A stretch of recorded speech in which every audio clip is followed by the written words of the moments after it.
We are good to go live. Yeah. So, hi everyone. I am Mohnish Katre, founder of ProfitBooks, a platform designed for small businesses and accounting professionals to simplify their finances and grow faster. We have been working very closely with solo bookkeepers and small accounting firms, especially for those who are trying to scale without building the large teams. Many of them are now offering their own branded software through our white label version of ProfitBooks also. So, for today's session, let me ask you this question. Are you working longer hours but not seeing it reflected in your bank accounts? Or do you hesitate when quoting your fees to your clients?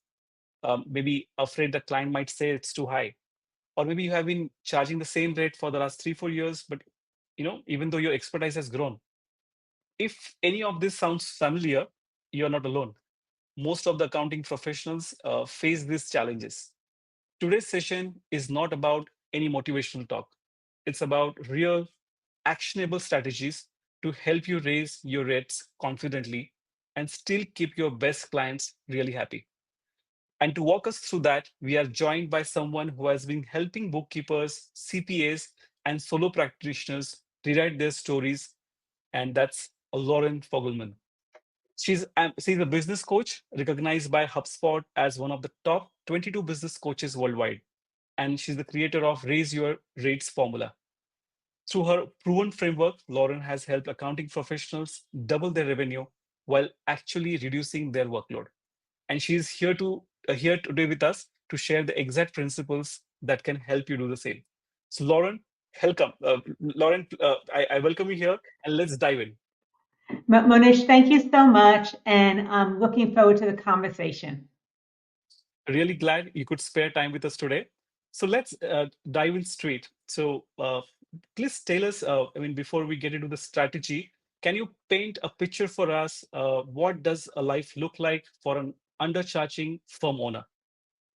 What I see from the firm owners that I speak with is they're working a lot of hours but not making enough money. It's not sustainable, and they have what I call the upper limit challenge. That means that when their time is maxed out, then their earning potential is also capped. As a result of that, they often find themselves working after hours, and when they do that, it cuts into their personal time, and it's just not sustainable. So I want to let you know that this isn't just about not bringing in enough revenues to be able to have a business that increases your quality of life. It's also about being in charge of your firm instead of your firm being in charge of you. That way, you're able to manage your schedule, you have boundaries, you no longer have to chase clients for information. And once again, it puts you in charge of your firm instead of your firm being in charge of you. And that's the trap that we're here to break today. Awesome. So if you can just get a little deeper, like what are some of the common signs that they're stuck in the dollar or for hours trap? Which are the common signs which you can highlight? If someone sees that, he will see that, okay, I'm in the same little boat. Well, some of the signs that I see often start with their mindset. And their mindset is about concerns that if they raise the rates, they're going to lose clients. Or maybe that they've been tolerating a lot. They've been tolerating people who aren't a right fit for them, whether it's team members or clients. They've been tolerating inefficiencies. They are tolerating giving up some of their personal time in order to work more hours for their clients. So that's some of the things that I see. They also are very, very client centered. And as a result of that, they might be saying yes to things when they really mean no.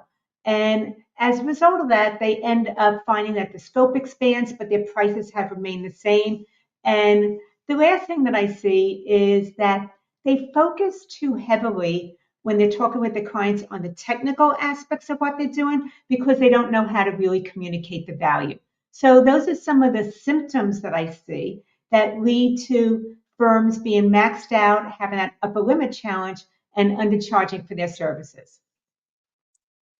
Excellent. I think that gives a good clarity for the bookkeepers here that if they're finding some of these symptoms, they will come to know if they're really in the same bucket. So, what are the first 2, 3 steps someone should take, in order to increase the income without adding more work? What do we Mhm. suggest? Well, it actually comes from the Raise Your Rates formula. And I'm just going to quickly go through the 5 steps in that formula because even if they just take the essence of it, it'll start to make a difference in their firm. The very first step of the Raise Your Rates formula is quality clients. So you want to become aware of what's the difference between a quality client versus maybe a low value client that gives you headaches. Because in the beginning, you're accepting everybody who's willing to pay your fees.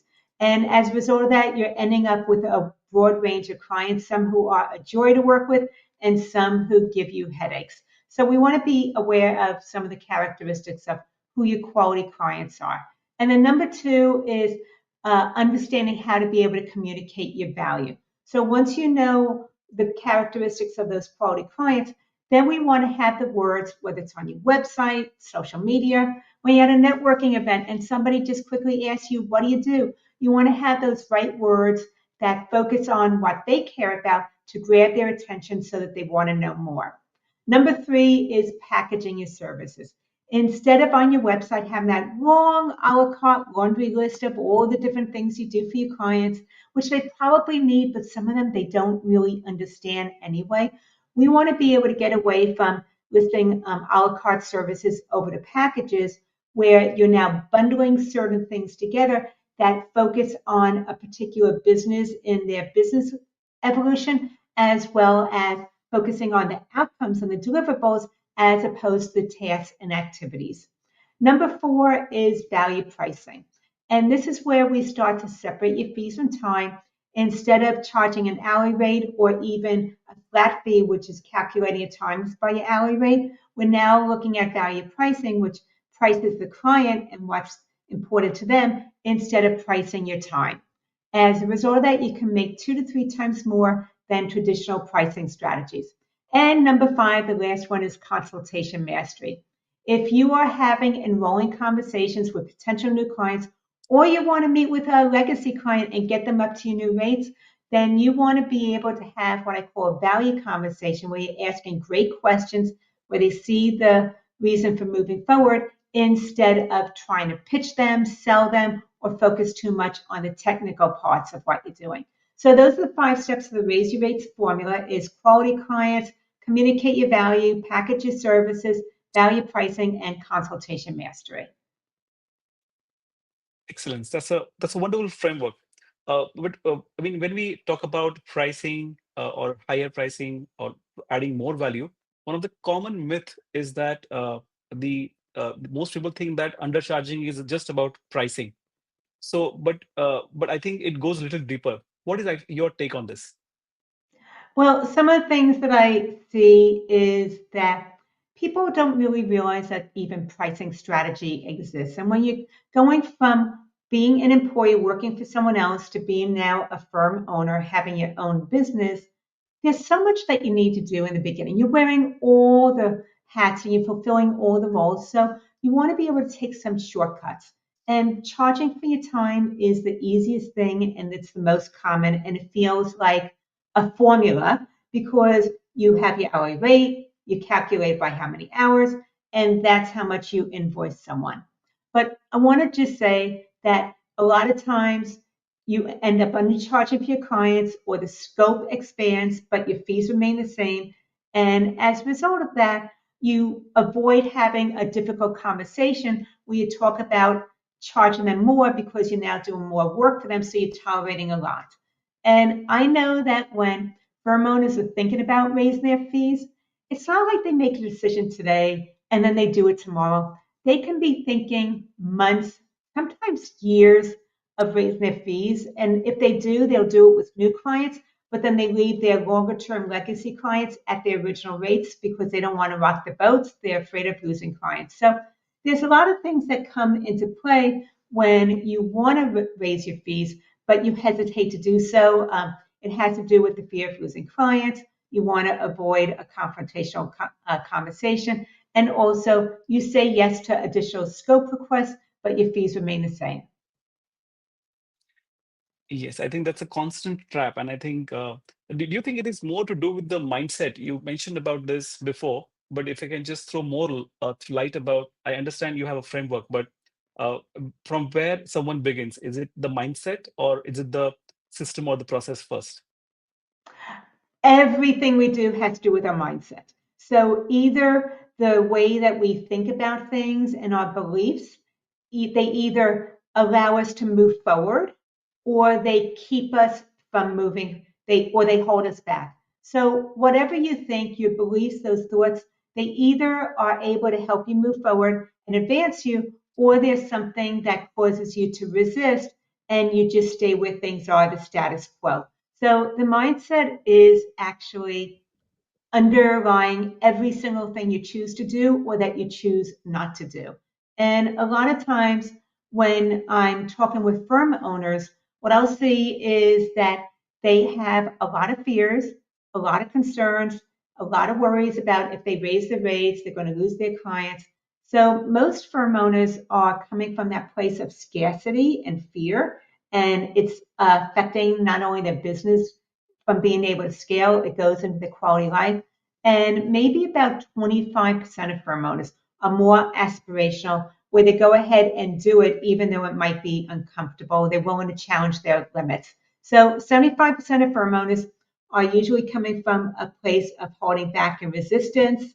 And then the other 25 are more aspirational and they do things even though it might be uncomfortable for them. Okay. Okay.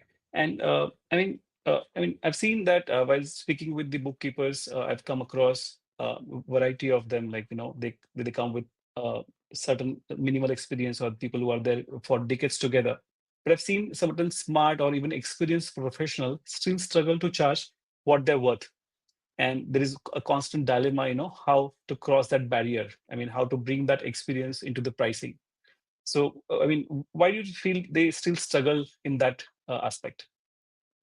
Well, I think it comes with most of us starting out our careers working for somebody else as an employee. And when you do that, then your income is uh, aligned with how much time you're working. So you're paid for your time, you're paid an hourly rate for your services when you're working for somebody else. And then when you move into having your own firm, because this is something that you've experienced all your time in your career so far, you do that when you start working with people and you're now a firm owner. So as a result of that, what happens is that you learn that your time is your highest value.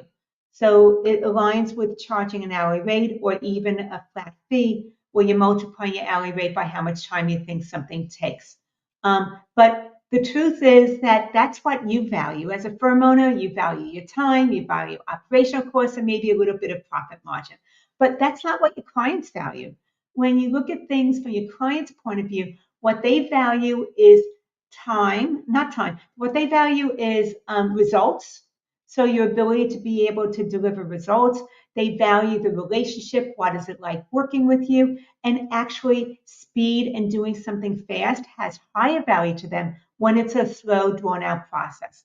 So I just want to say what you value as a firm owner is your time, your operational costs and value. What your clients value from engaging your services is about the ability to deliver results in the time that you've agreed, that you have the know-how and tools to do that, what the client relationship looks like, and if you can do it faster, it actually has higher value to them.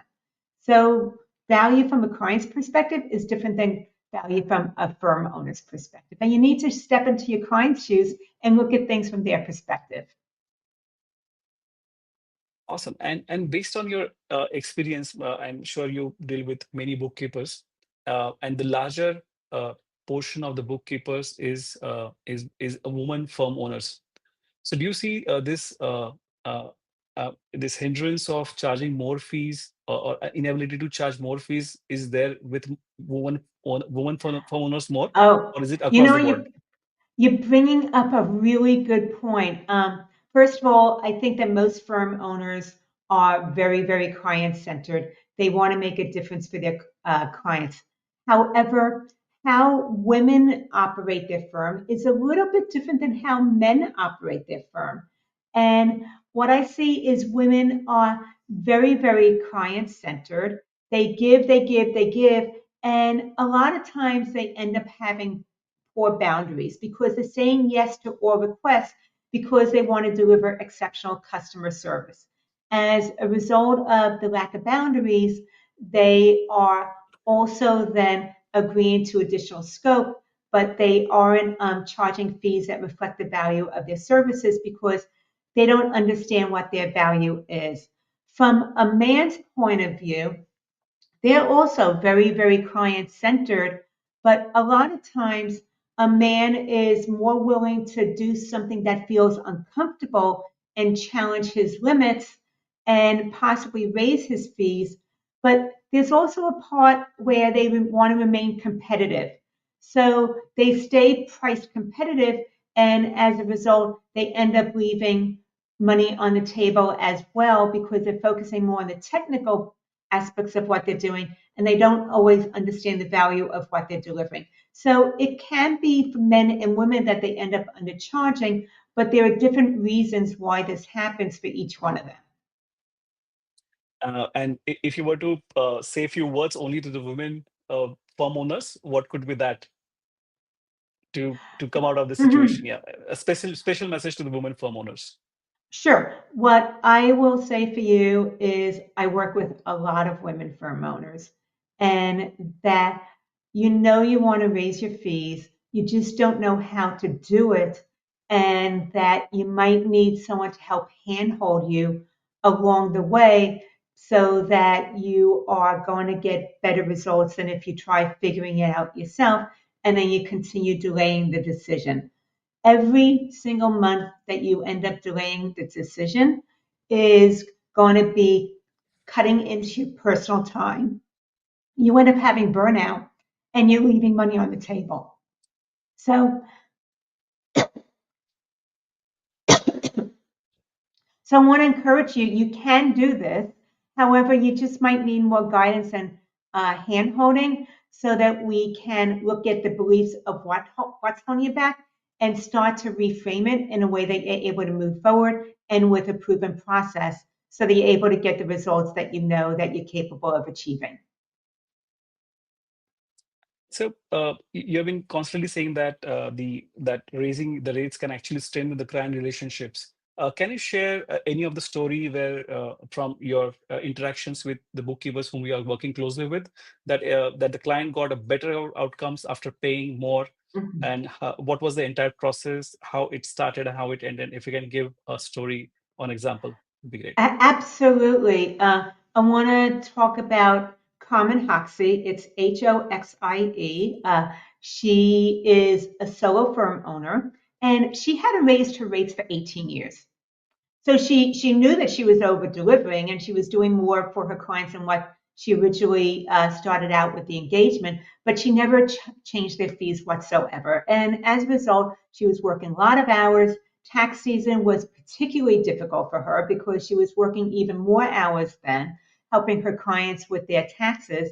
And what I would say is that we started working together in October. So she is a tax preparer. She has her season starting about January, February for sure.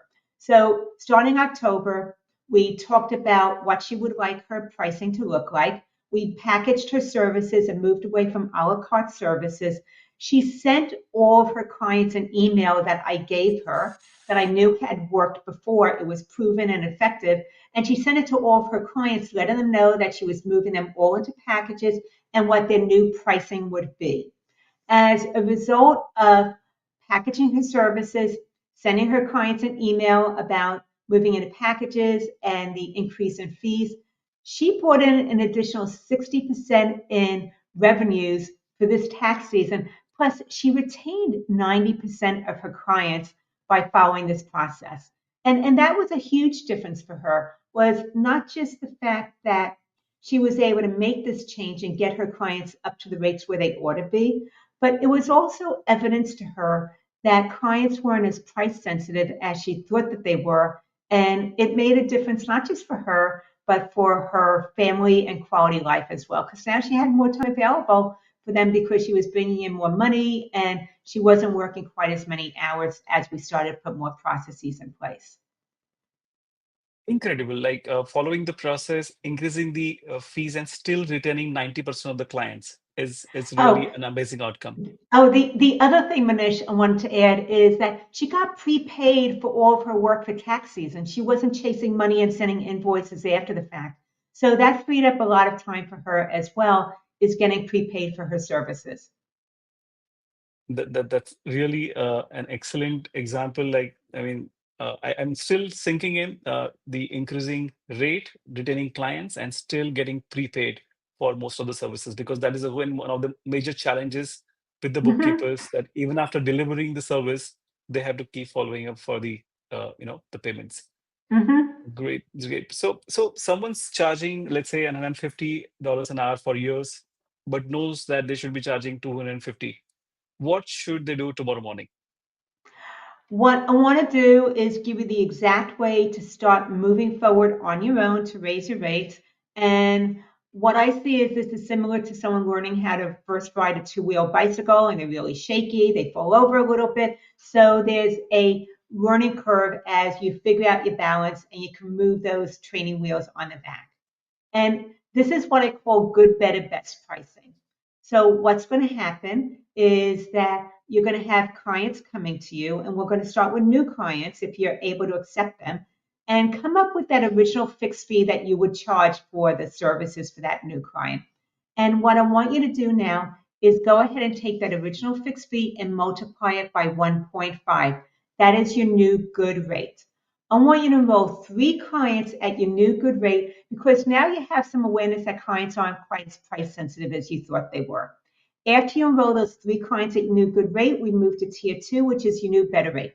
Once again, you'll have new clients coming to you, come up with that original fixed fee, and now we're going to multiply it by 2x. That means that now you're charging double what you originally were. And as a result of that, you're getting better at having that initial conversation with clients about the value of your services, how they benefit, and you start enrolling better quality clients.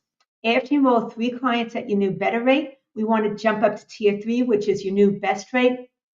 Once again, come up with those original flat fees that you would have charged for the scope of work. And now let's multiply it by 3x. You're now earning 3 times more than what you originally would have charged, no additional time spent working. As you're working with these clients, you realize you don't need as many clients to meet your revenue needs. As a result of that, you can take back some of that time and either focus on business development, advisory services, or maybe just take care of yourself and take back some of your personal time. But you're now charging 3 times more than what you originally were charging. It's a very gradual tiered process of starting to raise your rates, and you're getting results and positive feedback along the way. So at some point, you need to revise everything and you can go through the good, better, best pricing all over again. But that's how to start tomorrow on being able to get your fees up to where they ought to be in a way that feels very gradual, incremental, and that you're getting results so you have confidence to keep on moving forward. Excellent. These are the good action steps. I mean, I think one can follow. In your framework, you mentioned about the ability to communicate the value. That's one of the key important pillar. And this in the pursuit of communicating, even the conversation itself to announce a price change can be really tough. So, how should someone announce a price change to the existing clients? You mentioned that in a bits and part, but if you can give a again, just Mhm. how someone can announce a price change to the Sure. existing client. Well, I do have a free resource on how to be able to raise your rates without losing clients. And you can go to businesssuccesssolution.com/raise, RAISE, and get that free resource so you can get a little bit more detail on it.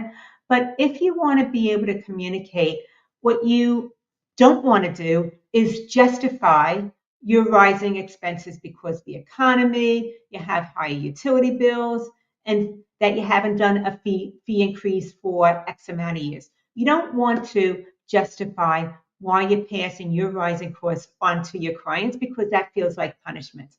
What you do want to do is have a focus or communicate in a way that's client centered. You want to let them know that you're making some changes to your business model because you want to be able to enhance client services and be able to achieve better results for your clients. So, once again, don't justify your rising costs because it feels like punishment that you're passing on to your clients. What you want to do is let them know you're making some changes to your business model in order to improve the client relationship. So that's what I would suggest is having it be very client centered, whether you do this in a letter or whether you do this during a conversation with your clients. Excellent. So you recommend following certain scripts, right? Or practice conversations? Um, if you are going to be having these if you have, let me back up. If you're going to be doing this by email, then I do give my clients an email template that they can send. And even if you're going to be having a conversation with your clients, I suggest sending the email to them first so they know that there's some changes that are going to be made and it's not a shock or a surprise to them when you're talking with them in a conversation. When you're meeting with them in a conversation, what you want to do is have what I call that value conversation, which was step 5 from the Raise Your Rates formula. And you want to ask some questions that are focused on them. What do they want to achieve over the next 12 months? Any concern about achieving those results? If we could achieve those results, what would be different? And do you have a plan for getting that result? So those are some things that I would say to bring into the conversation is get an idea as to what's important to them and then educate them about how you can help them achieve those results and then talk about the way to move forward with that. Okay. Okay. Excellent. And uh, I believe like people who have been the bookkeepers who have been following you and taking your help in increasing their doubling their or probably increasing the entire firm's revenue. What are the some of the changes what you see them in the non-financial terms? So Mhm. non-financial changes what they can see in their life because at times those could be the motivations for many of them to change the mindset and change the orbit which they are thinking into. Well, one of the things I do want to say is when I'm working with a client, I want to know why this is important to them. How would this make an impact on their personal life? Not just the money, because it's not just the money that people care about, but it's the quality of life or the ability to give back. And what I have seen is that with some people, they were able to pay for the entire child's college education so the child didn't have to take out student loans afterwards. Or one woman, she went ahead and as a retirement gift to her mom, she paid off her mom's mortgage because her mom worked 2 jobs while she was growing up so that she could have a better quality of life and go through college. I've seen others go ahead and set money aside for their retirement so that they can be able to travel more one time. But some of the immediate things that I see as you're going through this process is that you're setting better boundaries with clients. You're no longer tolerating those headache clients who don't appreciate you or treat you like an employee and are disrespectful. You have increased confidence because you're doing something that challenged your limits and you got some positive results out of it. And also, you find that you're able to deliver a higher quality of service to your clients where you can now go ahead and not just do the compliance work, but you can build in the advisory side as well. And you're no longer giving services away for free. You're getting compensated for that difference that you make for them. So it's not just about the money. It's about the fact that you grow as your firm grows. So you grow as an individual and you have better boundaries, you have better confidence, but also it raises your quality of life so that now you're running your firm instead of having your firm run you. Excellent. I think that can be, these are wonderful examples. At times, these could be the motivations for us to take this very important step in increasing the firm's revenue. And just, the one of the bigger question which, or rather the fear which might be there in the mind of bookkeepers or the people, advisors, that they might end up losing their best of the clients, their biggest client, the high paying client during the process. So what do you want to say about that kind of a mindset? Is there do someone need to carry that fear of losing a client? I think that it's a common fear, and no matter what size your firm is, whether you're solo or one of the big four, It's not like you think about raising rates today and you implement it tomorrow. It is a process, and you do better when you have a proven process as opposed to winging it. It's similar when your clients come to you and their books need to be cleaned up. They did it themselves. They're not an expert on it. They made mistakes. It was a costly mistake. It also frustrated them and it took them too much time to do something because they didn't know how to do it. That's not what their expert is. So when it's a proven process, you're going to get better results. And studies have shown that when you raise the rates with your clients, you can expect to retain about 82% of your clients converting over to your new fees. What I've seen is that my clients, when they follow my process, are able to retain between 82 to 100% of the clients moving over to the new fees because of the fact that they're following a proven system. So even if you're winging it, doing it yourself, if you have been client centered, your clients are stickier than what your worst fears are. They're not going to all leave. You can expect to about have maybe 82% go ahead and convert over. And also, when I do that, it's 82 to 100%. But the other thing that I see is when firm owners are doing it themselves, they're doing small incremental rate increases of 5, maybe if they're a bold 20%. And when I'm having my clients raise their rates, we're doing it on average from 30 to 60%. So they're doing a higher percentage increase and they're having a higher conversion rate because of the proven process of the raise your rates formula. So either way, you will end up increasing your revenues. You will convert most of your clients. You will free up some time because if some clients leave, it's usually the headache ones that you were hoping would go away anyway. I feel that this is such a difficult journey of transforming the firm from one stage to another and changing the orbit. And in that journey, a person like you can do a right hand holding and guidance with your proven systems. So before we wrap, what was the one belief every accounting firm owner should let it go right now? If you are to put it, the one belief one can let go. Mhm. If you feel like this is something that appeals to you, you've been thinking about raising rates for a long time, then I want to say it is absolutely possible to do it. And if you're someone who likes to do things on your own, you can do it. You will get some results.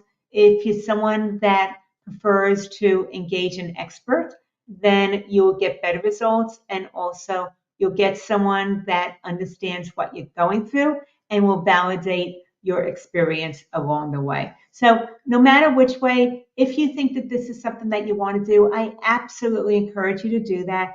As I mentioned, my handout on the Raise Your Rates formula will give you some of the steps to be able to get started on your own and make it happen because you make a difference for your clients and you deserve to be well paid for that difference that you're making for them.